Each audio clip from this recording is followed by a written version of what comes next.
چلیے بھائی اگلا سوال کسی بھائی نے کیا کہ اگر نبی صلی اللہ علیہ وآلہ وسلم یہ دعا فرما سکتے ہیں کہ اے اللہ روح قدس کے ذریعے حسان کی مدد فرما، تو ہم لوگ کیوں نہیں کہہ سکتے کہ اے اللہ نبی صلی اللہ علیہ وآلہ وسلم اور مولا علی علیہ السلام کے ذریعے ہماری مدد فرما؟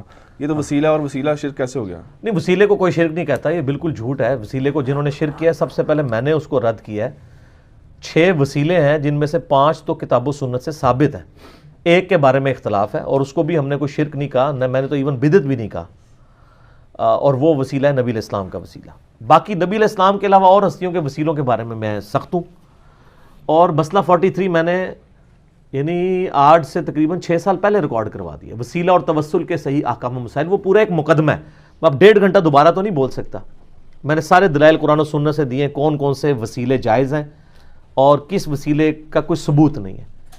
اب یہ دیکھیں، آپ مثال ہی غلط دے رہے ہیں۔ یہ اس مثال میں یہ ہے کہ روح قدس کے ذریعے حسان ابن ثابت کی مدد کرا، یہ نبی علیہ السلام نے دعا کی کہ اے اللہ جبرائیل کے ذریعے مدد کر، تو جبرائیل کے ذریعے اللہ کی مدد مانگی ہے، جبرائیل کی مدد نہیں مانگی۔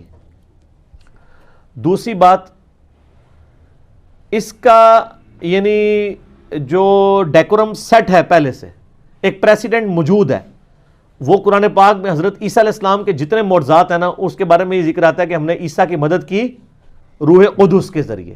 تو نبی علیہ السلام نے اسی کو لیا نا کہ اللہ تعالیٰ نے ڈیوٹیاں تفویض کرنے کے لیے فرشتے رکھے ہوئے ہیں، اور وہ فرشتے ان ڈیوٹیوں کے اوپر مامور ہیں، لیکن مانگنا کس سے ہے؟ اللہ سے۔ اس دعا میں نبی علیہ السلام نے یہ تو نہیں کہا اللہ جبرائیل کے صدقے نازل فرما،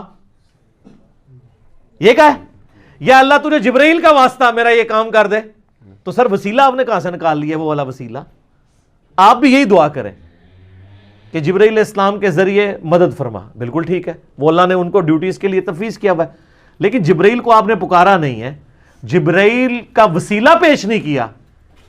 سر ہمیں اردو تو آتی ہے، آپ کو بھی آتی ہے، وہ بات کریں۔ میں اس لیے کہتا ہوں کہ پڑھے لکھے بندے سے آپ کا واسطہ پڑا ہے، خدا کے لیے سوال کرتے وقت اپنے الفاظ کو اگر خود ہی غور کریں نا، آپ کو جواب مل جائے گا۔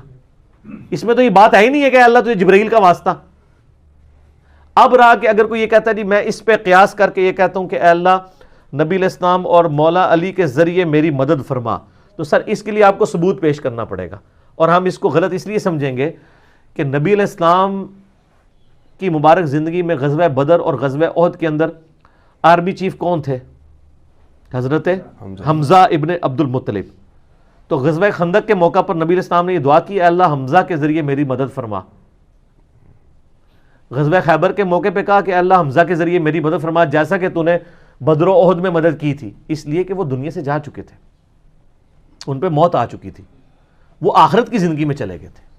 جبرائیل علیہ السلام کا مسئلہ ڈیفرنٹ ہے، اور وہ قیامت تک اللہ تعالیٰ کی ڈیوٹیز کو کریں گے، بلکہ وہ جو شب قدر کے بارے میں آتا ہے کہ شب قدر میں انا انزلناہ فی لیلۃ القدر، اس صورت کے اندر آتا ہے نا اینڈ پہ جا کے کہ اللہ تعالیٰ کے حکم سے فرشتے اور روح قدس اترتے ہیں اور اللہ تعالیٰ کی طرف سے وہ احکام جو تفویض ہوتے ہیں ان کو ایگزیکیوٹ کرتے ہیں۔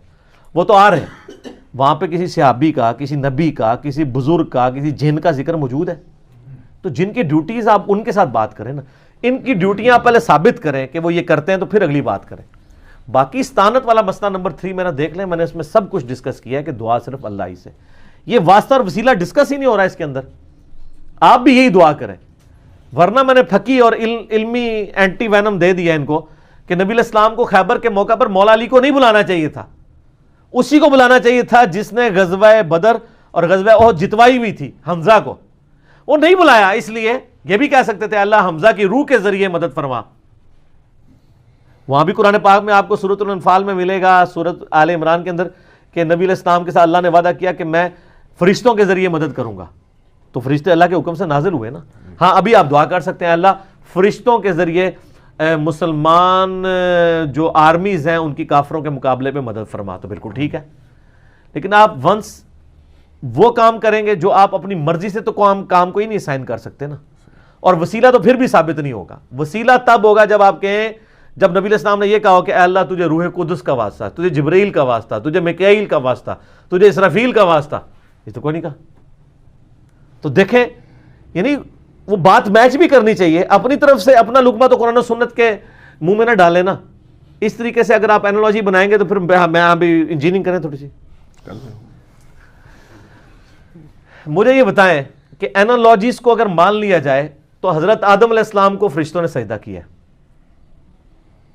حضرت آدم علیہ السلام کا مرتبہ زیادہ ہے یا نبی صلی اللہ علیہ وآلہ وسلم کا؟ نبی صلی اللہ علیہ وسلم. تو کیا ہم نبی علیہ السلام کو سجدہ کر سکتے ہیں؟ لیکن آپ کی ڈاکٹرائن میں تو جو آپ جس طریقے سے کورالریز بناتے ہیں، تو اگر نبی آدم کو سجدہ ہو سکتا ہے تو امام الانبیاء صلی اللہ علیہ وآلہ وسلم کو کیوں نہیں ہو سکتا؟ تو آپ کہیں گے نہیں یار یہ کوئی ثابت نہیں ہے، الٹا منع کیا گیا ہے. ابو داؤد میں ترمذی میں حدیث موجود ہے، ابن ماجہ میں بھی، کہ ایک صحابی نے حضور علیہ السلام کو سجدہ کیا. آپ نے فرمایا سر اٹھا، یہ کیا کر رہا ہے؟ تو ان کا یا رسول اللہ میں ہیرا نامی شہر میں گیا تھا، لوگ اپنے سردار کو سجدہ کرتے ہیں. آپ نے فرمایا کہ اگر میں سجدہ جائز سمجھتا تو بیویوں کو کہتا کہ وہ اپنے خامدوں کو سجدہ کریں اس حق کے سبب جو اللہ نے ان کو دیا ہے. اور اس میں یہ بھی الفاظ ہے جب میں فوت ہو جاؤں گا تم میری قبر سے گزرو گے، کیا میری قبر پہ بھی سجدہ کرو گے؟ ان کا نہیں یا رسول اللہ. تو فرمایا پھر مجھے کیوں کر رہے ہو؟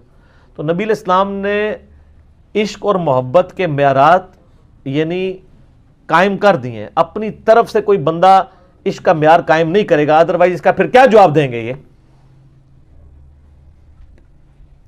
تو دین کے معاملات کو ہم نے دلائل کی بنیاد کے اوپر دیکھنا ہوتا ہے. باقی میرا مسئلہ نمبر 43 ہے، اس میں نے بتایا کہ اللہ تعالیٰ کے اسماء کا وسیلہ آپ پیش کر سکتے ہیں. قرآن پاک میں سورۃ الاعراف میں ہے وَلِلَّهِ الْأَسْمَاءُ الْحُسْنَى فَادْعُوهُ بِهَا، اللہ کے ناموں کے ذریعے اللہ کو پکارو.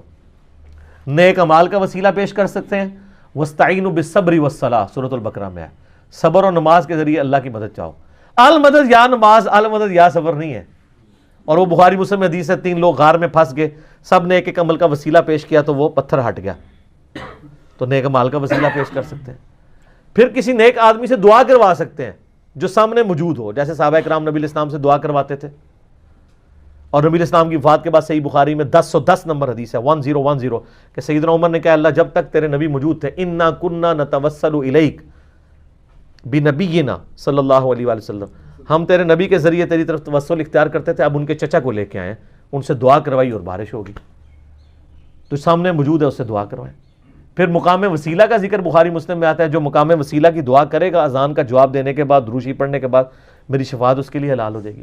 پھر نبی علیہ السلام کے تبرکات کا وسیلہ جو بخاری مسلم میں آتا ہے کہ صحابہ کرام آپ کا پسینہ لے جاتے تھے، آپ کا لعاب دہن مبارک، وضو کا بچا ہوا پانی چہرے پہ ملتے تھے، وہ جو آج تو اویلیبل اس طرح نہیں ہے. بال مبارک ہی مل سکتے ہیں